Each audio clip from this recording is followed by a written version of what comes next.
Hallelujah. सबको जय मसीह की। मैं प्रॉफिट सुमनदीप और आपका स्वागत है बिशप अमरदीप मिनिस्ट्री में। प्रभु आपको ब्लेस करे और आप आशीष को पाएं प्रभु यीशु मसीह के नाम से, क्योंकि प्रभु महान है, राजाओं का राजा है, प्रभु का प्रभु है। वो आपके जीवन में अद्भुत कार्य करे और आप आशीष को पाएं, छुटकारे को पाएं प्रभु यीशु मसीह के नाम से। और आज का हमारा टॉपिक है कि स्वर्ग में धन कैसे इकट्ठा करें।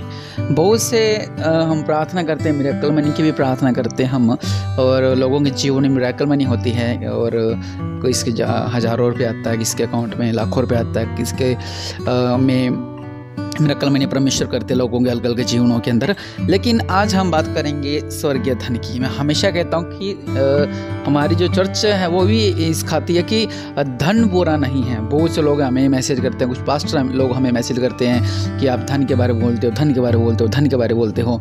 हम हमेशा ही कहते हैं कि परमेश्वर का वचन कहता है कि मांगो तुम्हें दिया जाएगा। वहाँ पर यह नहीं लिखा कि आप ये मांगो, आप लिखा आप कुछ भी मांगो प्रभु के नाम से। अब किसी की जिस चीज़ की जरूरत है वो तो वही चीज़ मांगेगा।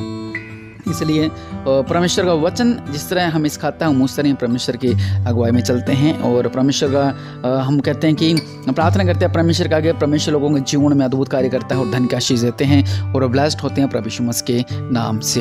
हालेलुया। और मैं आपसे भी कहना चाहता हूँ कि बहुत से लोग हैं जो कहते हैं धन के बारे में नहीं बोलना चाहिए, धन के बारे में नहीं बोलना चाहिए।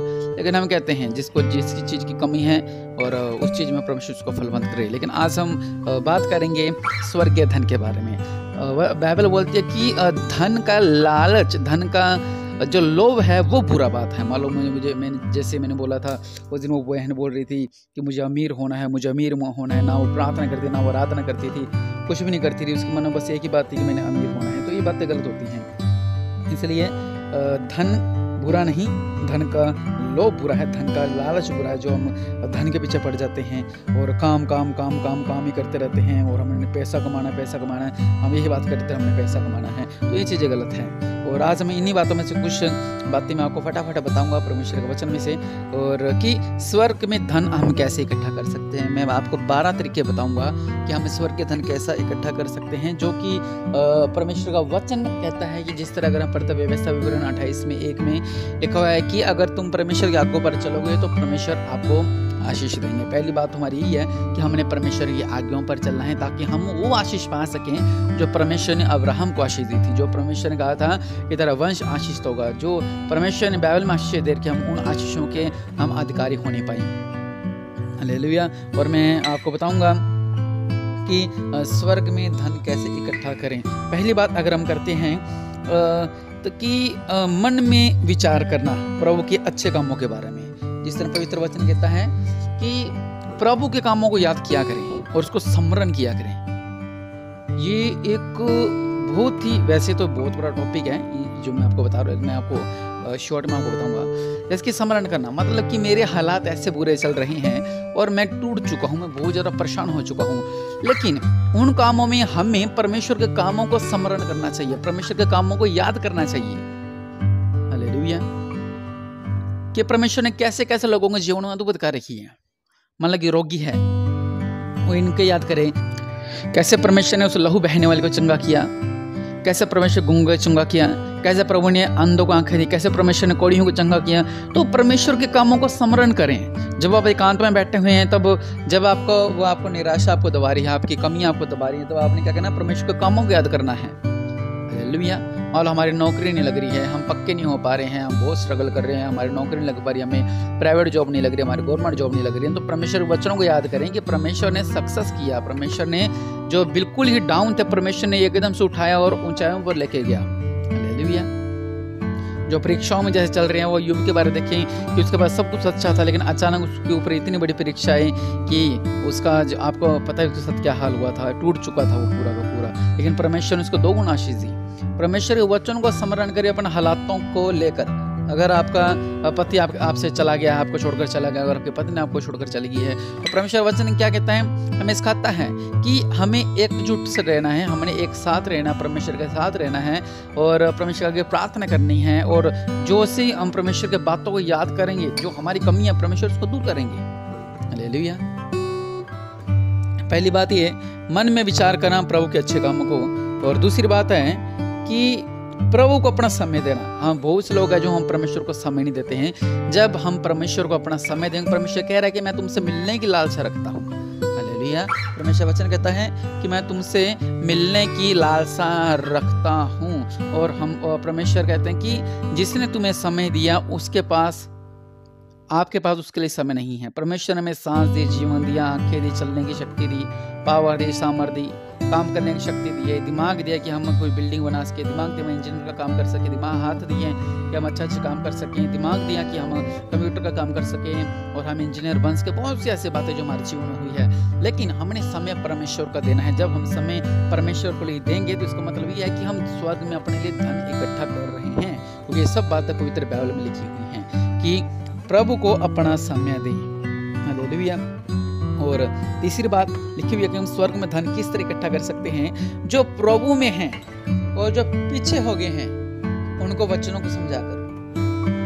बहुत से लोग हैं जो प्रभु में चलते चलते जब उनको परीक्षाएं आती हैं तो वो परेशान हो जाते हैं, परमेश्वर को छोड़ देते हैं। लेकिन वो एक बात भूल जाते हैं कि एकमात्र सच्चा परमेश्वर यहोवा परमेश्वर ही है, हमारे प्रभु यीशु मसीह ही है। उससे अलग हक होकर आप कुछ भी नहीं कर सकते। जिस तरह वचन कह रहा है कि परमेश्वर से अलग होकर तुम कुछ भी नहीं कर सकते। चाहे वो अगर आप परमेश्वर से अलग हो गया, आप कहीं और चले गए हो, चाहे आपके दिन अच्छे चल रहे क्यों ना हो, चाहे आपको अच्छी नींद क्यों ना आ रही हो, चाहे आपके घर में सुख क्यों ना हो, लेकिन ये सुख वो है जो कि दुख के साथ मिलकर आता है। और पवित्र वचन क्या कहता है कि परमेश्वर कभी भी सुख के साथ दुख नहीं मिलाते हैं। हालेलुया।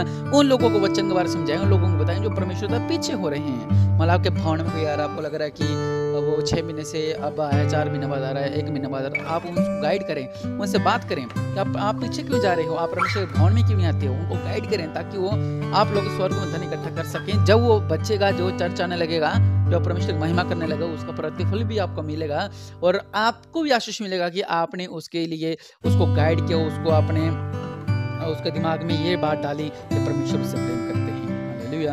और हमारी अगली बात है कि जो लोग नाश हो रहे हैं उनको गवाही देना।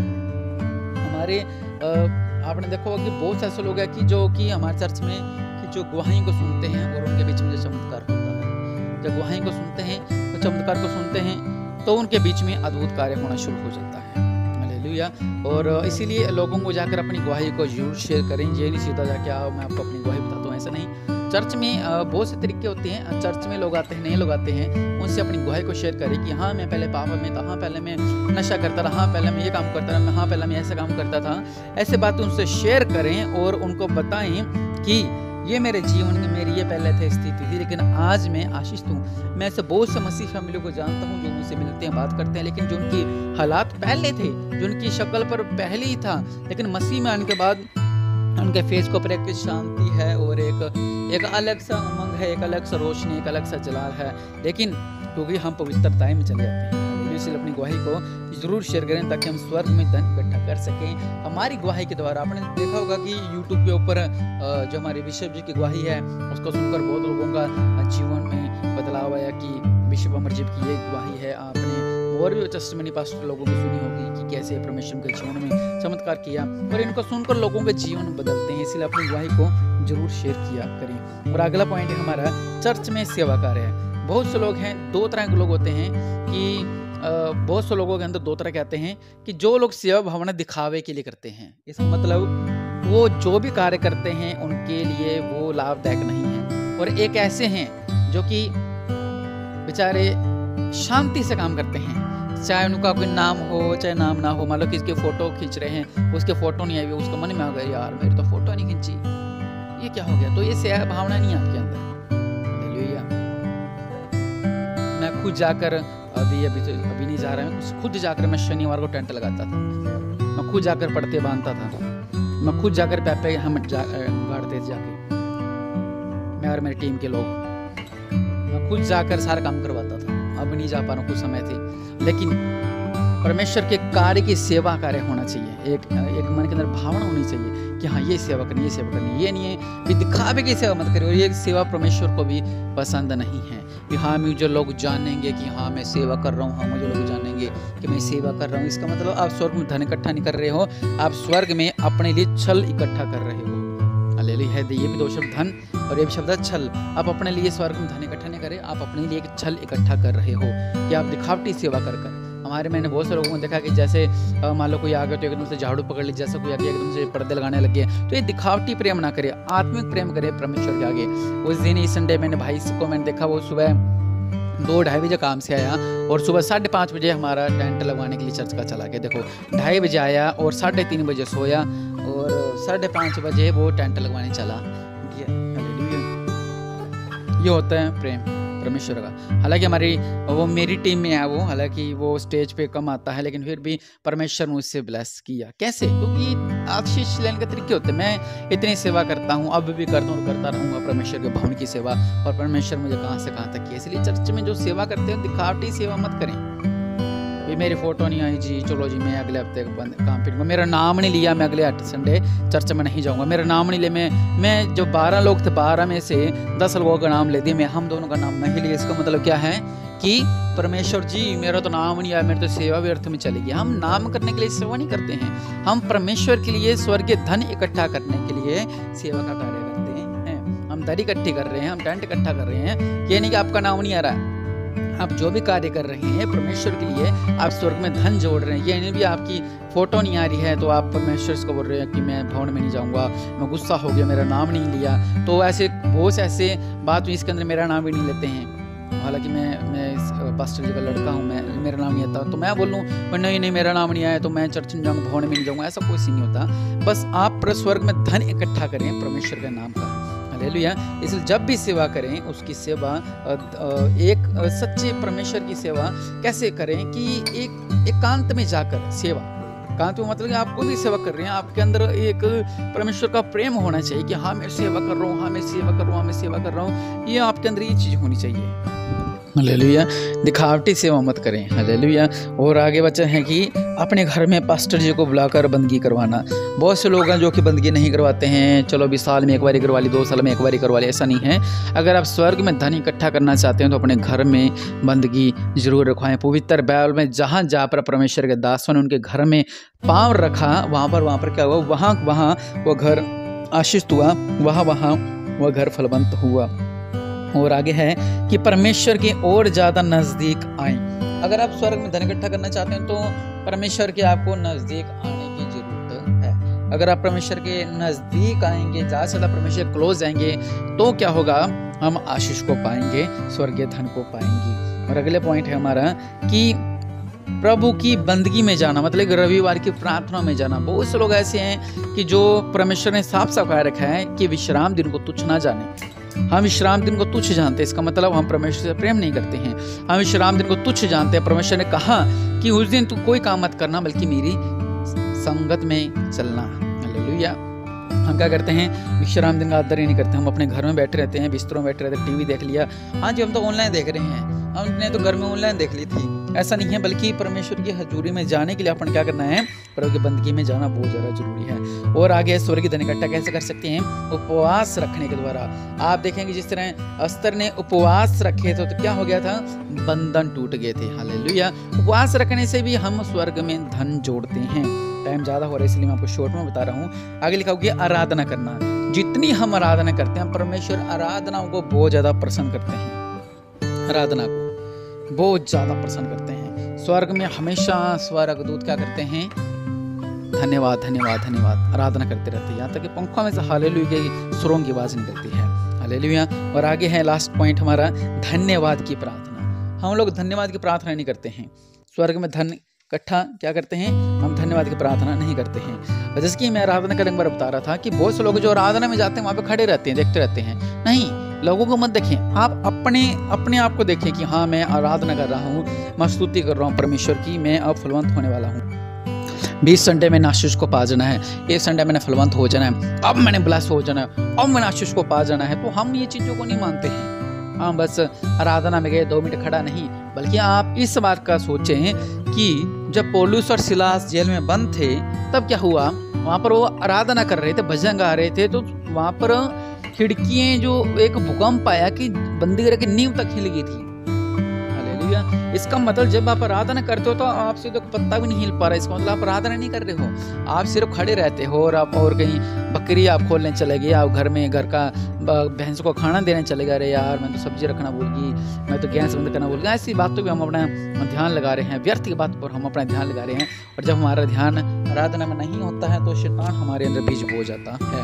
और जैसे मैं लास्ट पॉइंट बताया कि धन्यवाद की प्रार्थना, बहुत से लोग हैं जो कि धन्यवाद की प्रार्थना नहीं करते हैं। प्रभु ने, मैं हमेशा कहता हूँ, हमेशा धन्यवाद की प्रार्थना करें। अगर आप खाना भी खा रहे हैं तो परमेश्वर को धन्यवाद दें, सुबह उठ रहे हैं तो परमेश्वर को धन्यवाद दें, आप पानी पी रहे हैं परमेश्वर को धन्यवाद दें, आप फ्रूट खा रहे हैं परमेश्वर को धन्यवाद दें, घर में आपका लाइट है, लाइट के लिए परमेश्वर का धन्यवाद दें, आप आपने एसी देखा परमेश्वर नाव को और आपको धन्यवाद दें, परमेश्वर को धन्यवाद दें। हम सोचते हैं एसी तो हमारा 10 साल पुराना है, नहीं, बल्कि बहुत सी ऐसी बातें हैं कि लोगों की जिनके पास एसी नहीं, बेचारे गर्मी में मर रहे हैं, लेकिन परमेश्वर ने आपको अच्छे एसी दिए, इसलिए परमेश्वर को धन्यवाद दें। हर एक काम के लिए धन्यवाद दें। जो बेचारे रोड पे हैं वो भी परमेश्वर को धन्यवाद दें कि परमेश्वर ने उनको जीवित रखा है। आपने देखो कि रोड एक्सीडेंट कितने होते हैं, बेचारे जो रोड पे लेटे होते हैं उनकी मृत्यु हो जाती है, लेकिन परमेश्वर ने उनको भी जीवित रखा है, इसलिए परमेश्वर को धन्यवाद दें। हर एक काम के लिए जब हम परमेश्वर को धन्यवाद देंगे, इसका मतलब हम स्वर्ग में धन जोड़ रहे हैं। मैं फिर से सारे पॉइंट बढ़ के बता दूं आपको। पहला है कि धन्यवाद की प्रार्थना, दूसरा है आराधना करना, तीसरा है उपवास करना, चौथा है प्रभु की बंदगी में जाना और पांचवा है परमेश्वर के लिए उत्तम भेंट देना। ये मैंने आपको बताया ही नहीं था और ये मैं फिर से भी आपको बता रहा हूँ कि जब हम परमेश्वर के लिए उत्तम से उत्तम भेंट देते हैं, ये नहीं कुछ भी उठा कर दे दिया, परमेश्वर उसका प्रसन्न नहीं करते हैं। और अच्छे से अच्छा परमेश्वर के लिए हम जब भेंट देते हैं तो वो भी हम क्या कर रहे हैं, परमेश्वर के लिए स्वर्ग में धन इकट्ठा कर रहे हैं, क्योंकि यही एक तरीका है कि हम आशीष कैसे पा सकते हैं। जब हम बीजते हैं तभी हम काटते हैं, अगर हम बीजेंगे नहीं तो हम काट नहीं सकते हैं। इसलिए परमेश्वर के लोगों में ज़्यादा से ज़्यादा बीजना है। आगे है छठा कि परमेश्वर की ओर ज़्यादा नज़दीक आए। सातवां है अपने घर में पास्टर जी को बुलाएं। और आठवां है चर्च में सेवा करना। और नौवां जो लोग नाश हो रहे हैं उनको गवाही बताना। और 10वां है जो प्रभु से पीछे हट गए हैं उनको जाकर उनको सुसमाचार बांटना, उनको वापस अपनी ओर खींचना। और 11 है कि प्रभु को अपना समय देना।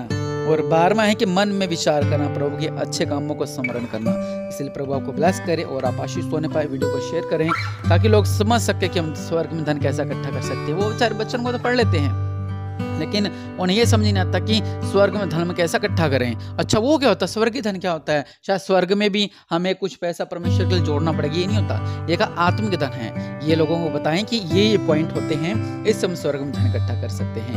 मैंने थोड़ा जल्दबाजी में आपको बताया है, लेकिन मैं उम्मीद करता हूँ आप इन बातों को समझ गए होंगे। परमेश्वर आपको ब्लेस करे और आप आशीष को पाएं प्रभु यीशु मसीह के नाम से।